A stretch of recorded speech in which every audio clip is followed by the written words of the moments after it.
प्रकाश पैसा कमाए के चक्कर में हैवानियत इतना बढ़ गई बटे, इतना बढ़ गई बा। पहले के बात कहतनी हम तो पहले घर में चोरी होत रहे तो चोर चोरी करे खातिर आवत रहे, सामान लेत रहे, तेरा पैसा धन दौलत लूट के ले जात रहे, ठीक बा। लेकिन आजकल के डेट में हैवानियत पैसा कमाए के चक्कर में हैवानियत इतना बढ़ चुकल बटे कि लोग बच्चा चोरी कर लेता भाई, बच्चा के उठा के लेके चल जाता टे, बच्चा के बेच देता, बच्चा के अब ओकरा साथे कैसन हरकत करता टे, ओकरा साथे ओकर बॉडी पार्ट्स बेचता टे, आकि पूरा बच्चे के बेच देता टे।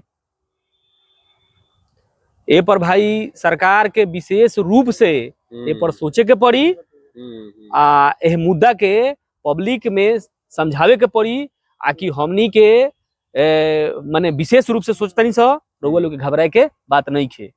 सरकार के सोचे के ना करेहू के पड़ी, करे के पड़ी, एक्शन लेवे के पड़ी कि एकर गिरोह कहां तक बा, विदेश तक तो नहीं के पहुंचल।